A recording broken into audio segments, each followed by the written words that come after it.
everybody. And now let's talk automation.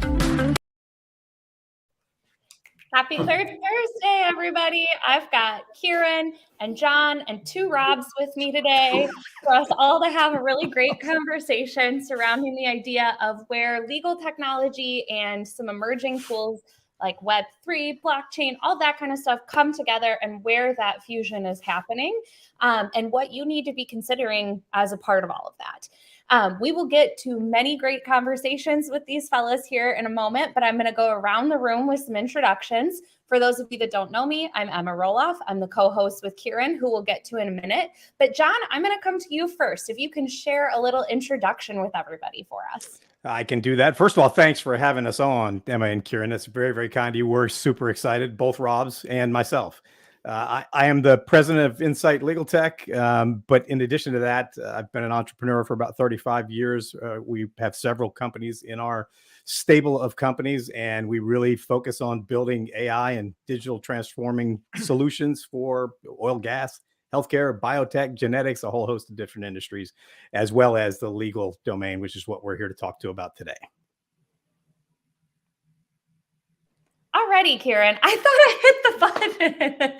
I was going to say also, for anybody that doesn't follow John, he's got some really riveting music videos that he makes, including a trailer that he put together for this Third Thursday. So you've got some watching to do if you haven't seen that already. Double Rob, I'm coming to you for an introduction as well. Hello. I thought I had to say it twice because there are two of me here today. But no, thank you so much for having me. It's a real pleasure to be here. And as John rightly said, we're big fans of your work and everything that you're doing. So who am I? I am the founder of KC Partners. We're a legal talent solutions and content creation firm. I'm really keen to build a legal community that's far kinder, more collaborative and happier. I host the Legally Speaking podcast, which is a show all around sort of turning the bore of law into fun, entertaining content. And yeah, I'm an active legal content creator. I'm an investor in legal and recruitment tech startups. I also founded my own Web3 consultancy earlier this year. I speak at some cool events. I just spoke at a cool event last week at Reuters, and I'm speaking at LegalX, which is a legal tech focused event next week, and do lots of super cool things. But today is really all about talking all things I love tech. So thank you so much for having me. And I should also mention I'm a parent and I'm a dad, and I'm a big believer in putting family first. Well, great. Thanks for being here. And for anybody that isn't already on the live and shooting some comments and tell us where you're coming from. We love to know where people are tuning in from. I do see some comments, including some smack talk about my inability to keep myself off of mute. I'm not going to acknowledge that on the screen, but keep the comments coming. That's the value of being live. We love to know that you're there and engaged in the conversation as well. Kieran, you're up for your introduction as well. Yeah, and I'm off mute, Miss Emma. So, we missed a trick there. We should go John's music video as our intro as well. Look, for those who don't know me, I'm Kieran, co-host with Emma. I've done many careers, one of which was in the law for 11 years. I actually find this space immensely exciting because you have some of the brightest minds in the world dealing with some of the biggest issues of the world: property, buying, commercial, contract, tax, probate. I don't think we quite realize how many different parts or sections that there is. I was an IT director of Northern Ireland's largest firms and spent a lot of years digitizing and automating and digitally transforming it. I love Web3. So can't wait to talk about how the law, Web3, the metaverse, more immersive experiences and everything else are all coming together to collide to create better working and better customers' experiences for law firms across the globe. And good to see both Robs. Particularly like to see his younger brother there. James is in the other room right now telling you, Kieran, that he really likes your chair. So I just thought I'd put that up on the screen. I'm going to send him a WhatsApp later on of the chair. It's beautiful. There you go. So John, I want to come to you to get started with our focused discussion. So as I teased at the beginning, we're going to be talking about where legal tech kind of combines with these new and emerging technologies. But before we get to steps to prepare ourselves and where we're seeing early adoption, I want to kind of start with the state of the union, so to speak, of what you're seeing in the field when it comes to the adoption and use of technology within the legal space. Well, Emma, thanks. Great question. So for us, we've been serving the legal industry for about 2 years now. And most of what we've seen is not the major lagging, a community that's very slow to adopt. I've not really seen that. I've seen people taking advantage of contract lifecycle management tools and doing it very well, and embedding AI into that on the e-discovery side as well. I've seen an industry that, quite frankly, was not really ready for the work from home revolution, and yet embraced cloud and cloud computing and all the things that come with that to be able to extend their reach to both their clients and their workforce.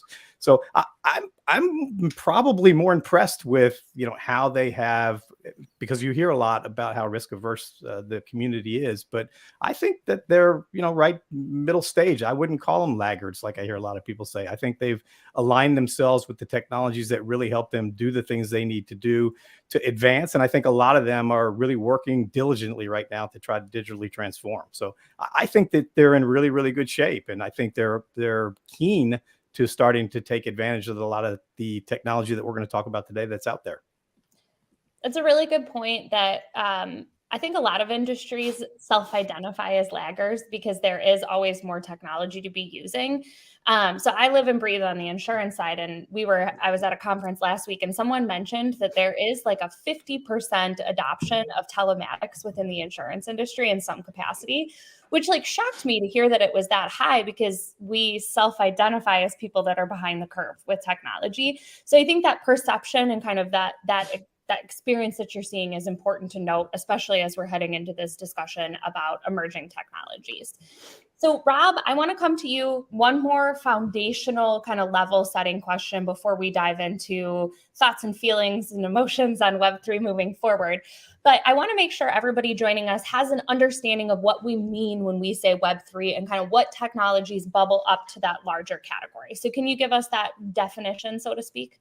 Sure. And look, there's going to be lots of people with different definitions of Web3. But for me, I'm going to try and keep this quite simple for folks. So I see Web2, your data belonging to corporations. In Web3, your data belongs to you. So let's just look at the birth and the evolution of the internet from the start to the present day. We had Web 1, which I really describe as read. Think of those static, basic websites where you couldn't do anything more than just simply read. Then we've had this Web 2, which we're currently in, which was all about reading and contributing. So you saw the birth of social media come in, where you could actually engage with people. Now with Web 3, you can read, contribute, but also own. And I think the really core distinctive feature of Web 3 is that decentralization of business models. So we're looking at the sort of third phase of the internet, hence why people are calling this Web 3. And it's a real reversal of the current status of quo, what we're typically used to. In terms of Web3 and what it's built on, there's three fundamental things that maybe I can talk a little bit more about later on. But one is the blockchain, which is basically just a system of recording the information that's difficult or impossible to hack or cheat the code or anything like that. Some describe that very much as like a distributed ledger, which uses sort of cryptographic hashes if you want to get techie. But it basically has the ability to store the data where we can keep ownership and we can actually see a history of the conducted transaction. So there's transparency and security there. So that's one of the fundamental layers. Another layer is smart contracts. So again, we'll probably talk a little bit more about this, but this is representing the application logic and actually executing specific tasks independently. And when the terms of them are met, the agreements are met. And the third component, because I don't want to go too far into this, is digital assets. So that's representing basically anything of any value, engaging with the smart contracts to become programmable. So Web3 is super, super interesting. I think there's some other technologies that you could be categorized as sort of decentralized applications, or what's called DApp. So you can think of, I mentioned DLT, so distributed ledger technology. You can look at peer-to-peer networking. You can look at cryptocurrency technology and all of these various things. So that's kind of where I see Web3 as a sort of definition and why it's exciting in terms of giving us back the power and that ownership and some of the technologies that you may see to be part of it. And I think it helps with security, transparency, and lots of other things. So I'm super excited and bullish on it. Great. Thank you, Rob. And I already see that there's quite the dialogue going back and forth in the comments about the FTX stuff, which maybe if we get to through the questions that we have planned, we can dive into a little bit of that.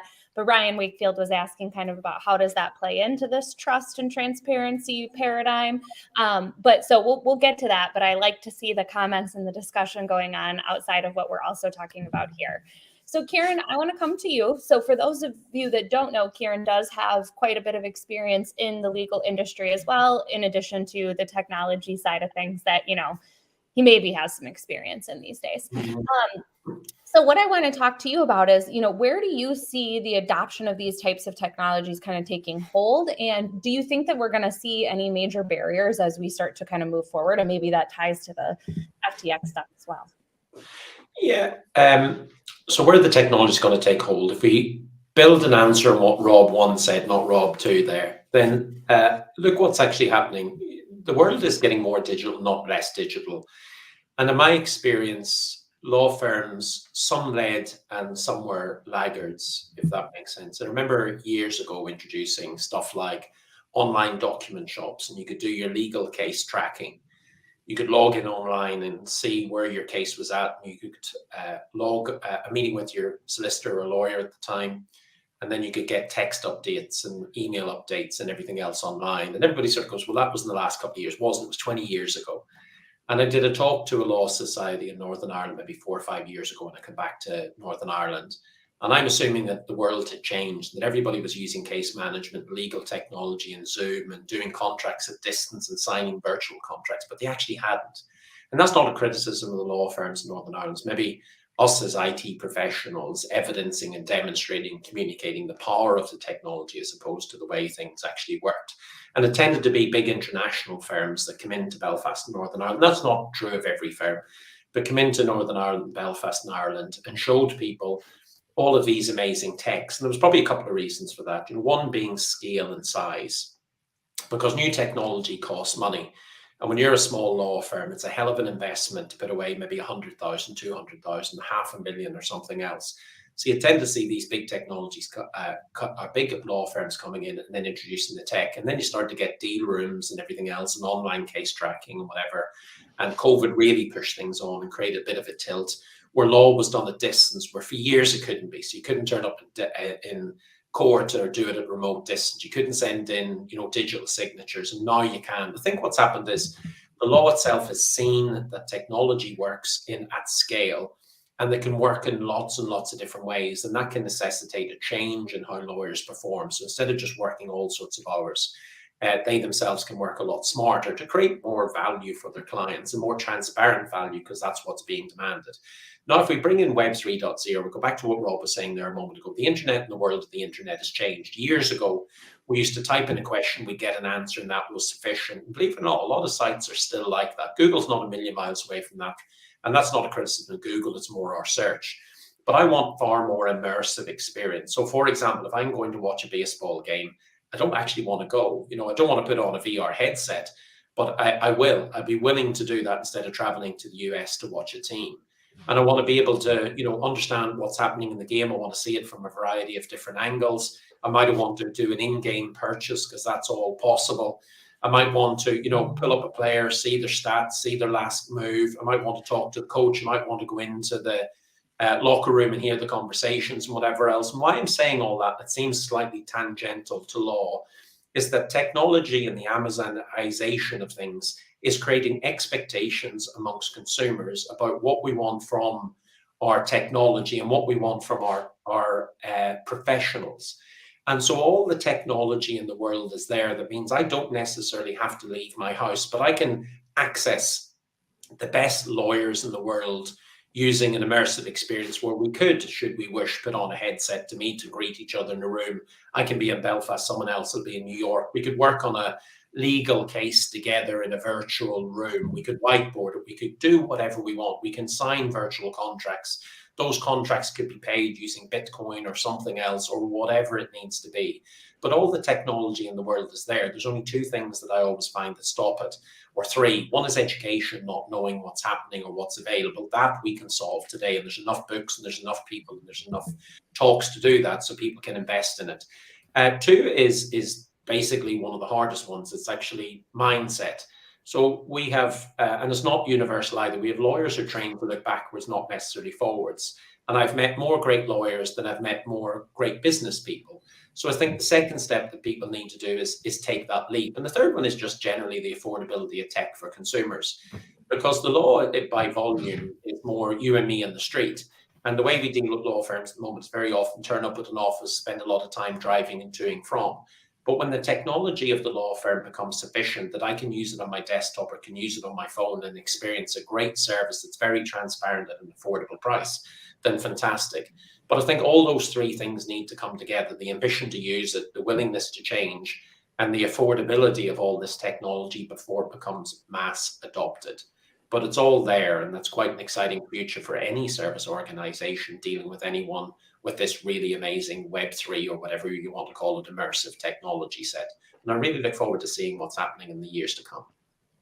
Great. Thank you, Kieran. And that set a really good foundation for us with the questions that we're going to dive into a little bit more here with Rob and John.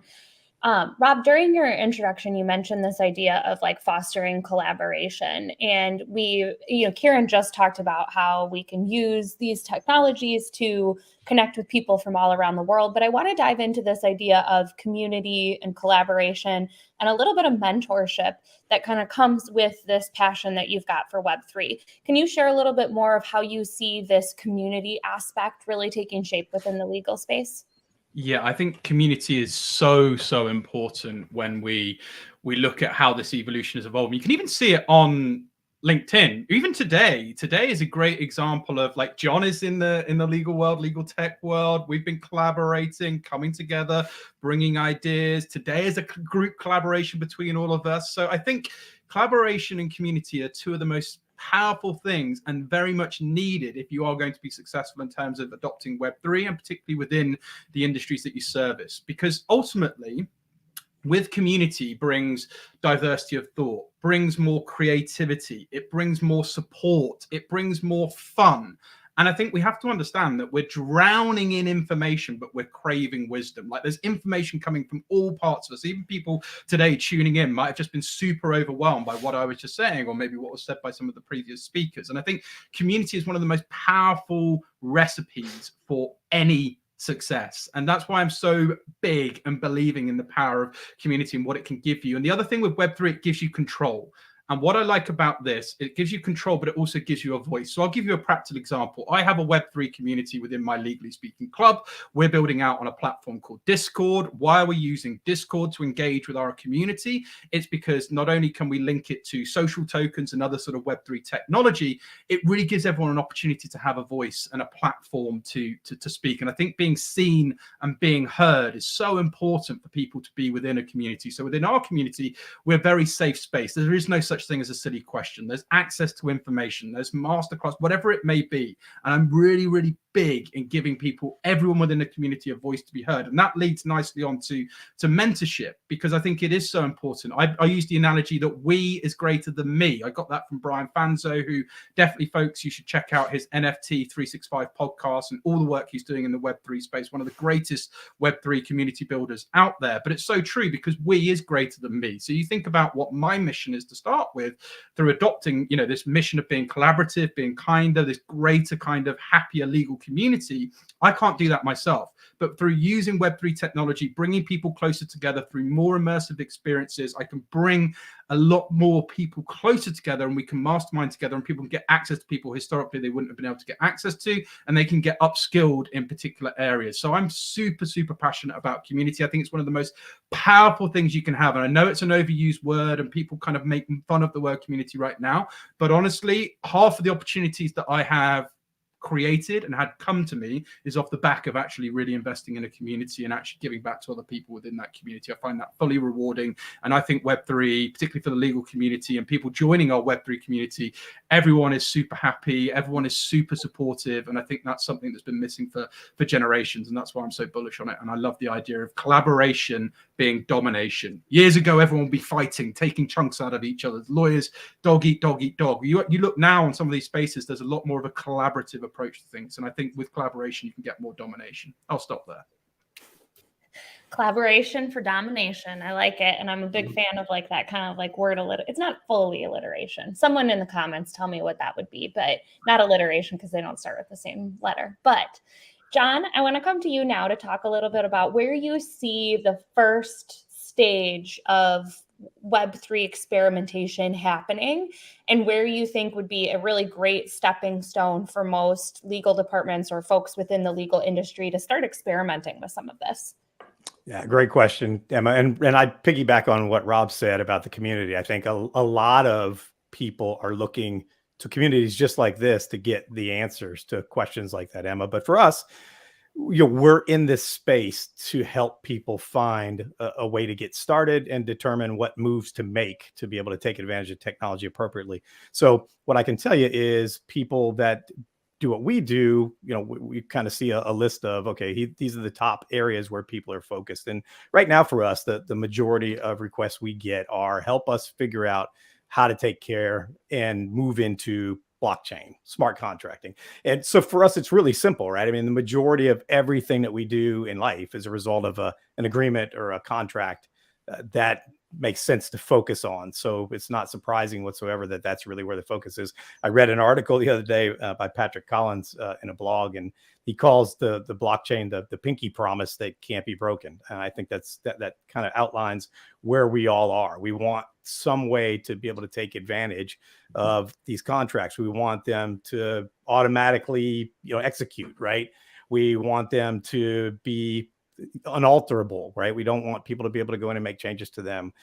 We want them to be transparent. And, the blockchain, it doesn't always, but it can. I see James and Kieran going back and forth about some of the things that appear to be differences between public and private blockchain. So, some of the technology there is unique and will impact how that works. But that's the focus for most people that are reaching out to us currently. That's what they want to figure out how to do, because that's the majority of their business, right? And that would help their clients. That would help them become more efficiently. And it's the contract with all that data in it that I heard Meme from Evisort call it the contract jail. The contract's got all that data locked up in there. It's got to get free. It's got to become usable. And I think that's where most people are focusing right now, at least in terms of the people that reach out to us, Emma. Wasn't quick enough with my buttons there. Sorry. I only have one head, so I don't talk as long as Rob. I was working so hard to make sure I was unmuted that it took me a hot second to get back on screen. So Rob, I want to come to you then to talk a little bit and then maybe get some thoughts from both of you guys, Kieran and John, on this as well as we kind of round out our conversation today. But what's next in the space, and what do companies or individuals need to be doing right now to prepare for what that next wave looks like? Because I think especially upskilling individuals, there's lots of jokes. I even saw someone who's in my Creator Accelerator program here in the US post yesterday about it's like a dancing video with like the smartest lawyer in the room trying to learn how to use technology, like really struggling with choreography while everyone else was moving on and doing great. So what are some of your tips for preparing yourself for Web3? Firstly, we all love Alex Su. Like, Alex Su, we heart you. He's awesome. Love what he's doing. So everyone, if you don't follow him and you want to be amused in the legal community world, like, follow Alex. He's a dude. So look, the first thing I would say, and it's really important we say this, we've got to take people on the journey, right? So I have a keen interest in Web3. I have a Web3 consultancy. I've been in this for some time. I still do not deem myself anywhere near an expert. I'm learning every day. The pace of change is significant. And so you don't know what you don't know. Get into communities to start with where you do feel safe, where you can ask questions, because every day I'm asking questions. So it's really, really important because, whilst I'm going to say what I think maybe some of the things that are going to be becoming more common, you've just got to start somewhere. So take action, take that one step today. So what do I think some of the things we're going to be seeing? I think we're going to be seeing more digital assets and tokens. So, in terms of that decentralized ownership continuing to grow. So what do I mean by that? I actually see companies creating communities, but creating their own economies within those communities through the use of a social token. For example, I created the world's first Web3 legal creator coin, which was linked to my Legally Speaking podcast. And why did I do that? Because it was a great way to actually reward the community, because I think we're going to be moving to more of a reward-based systems. You're seeing that in terms of the gaming industry coming in and the options to, and I'll talk about NFTs in a minute, but there's lots of ways to get rewards and actually feel value and seen and heard within a community. So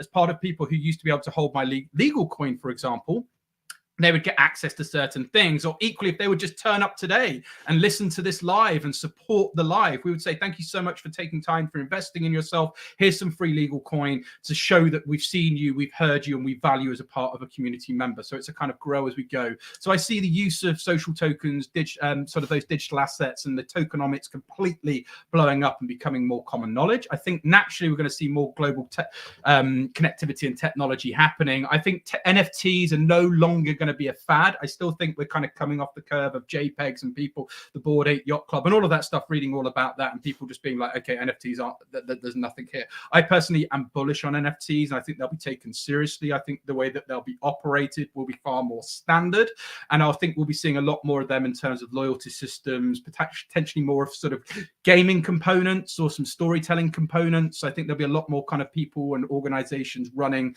kind of more trusted NFT projects. I know there's a lot of concern out there right now, but I do think NFTs, it will calm down and they'll become a lot more standard. I think metaverse, which obviously we talked about, those immersive experience, virtual meetings will be absolutely standard over in person. People can fight me till the cows come home. It's just the fact that that will be the primary choice over the secondary. If you look at companies like the McKinsey company, who predicted that the metaverse spending is going to be over 5 trillion by 2030, I think, you know, major companies across lots of different industries are already going to be using this Web3 to influence and unlock new business opportunities. So I'm excited about that. And I think in the next decade, this is going to impact every industry. And I touched on it there. It's not just going to be retail, not just going to be media, not going to be legal, entertainment, healthcare. It's going to be everywhere where this Web3 technology is going to present opportunities. And again, according to Gartner, I think they were saying by I don't misquote, I think it was 2026, but about 25% of people will spend at least 1 hour a day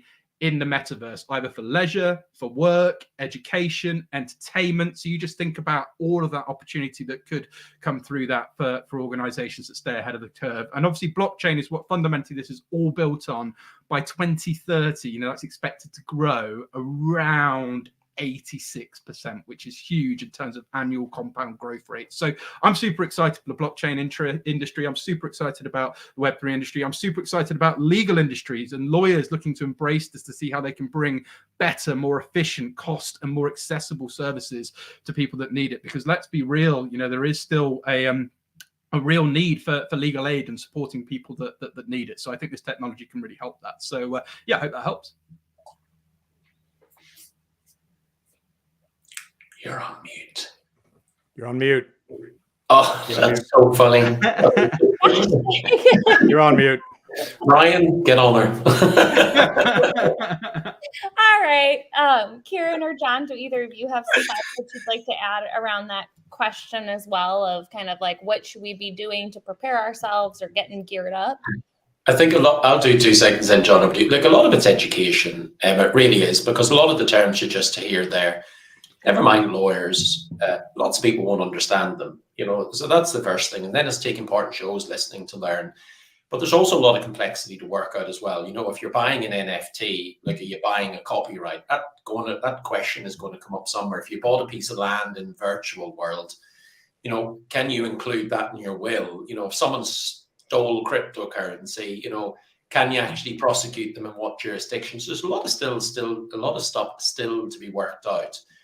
But it will all come. And I know a lot what you're describing there a moment ago around, you know, the volume of people getting into the metaverse. I think we're already there, because you're talking about, you know, all the tech, AI, digital twins, AR, VR, MR, you know, all those stuff we've been using for years. I believe that we will create far better web experiences. Consumers, both business consumers and private consumers, will want that. The tech's there. The will just needs to be there and a little bit more affordable. But the amount of money going into this is extraordinary, and it will become a thing. And therefore, everybody should be learning a little bit more about this. Otherwise, they will be very surprised at a very late time. And that may not be convenient for lots of businesses who may struggle in terms of digital Darwinism. They may expire like the dinosaurs, and we don't want that. John, you got 30 seconds if you've got anything you want to add. I would just piggyback on what both Kieran and Rob said, and that the Web3 is going to create an entire new, unique set of regulations for all this technology that's being created. Just think of the intellectual property, right? Who owns what? You guys touched on it. The lawyers are going to need to know how to deal with that. So the systems that are coming online are bringing up a lot of changes. AI, the ethics, right? The bias, and we got a whole host of things that we're going to have to deal with that are going to have legal ramifications. So we're going to be having a lot of fun with technology in the legal space for a long, long, long time. So thank you all for having us on. This is fantastic. We got to do more of this. You guys are epic. I'm kind of sad that I didn't wear a backwards hat to You should have match the theme. You had your chance.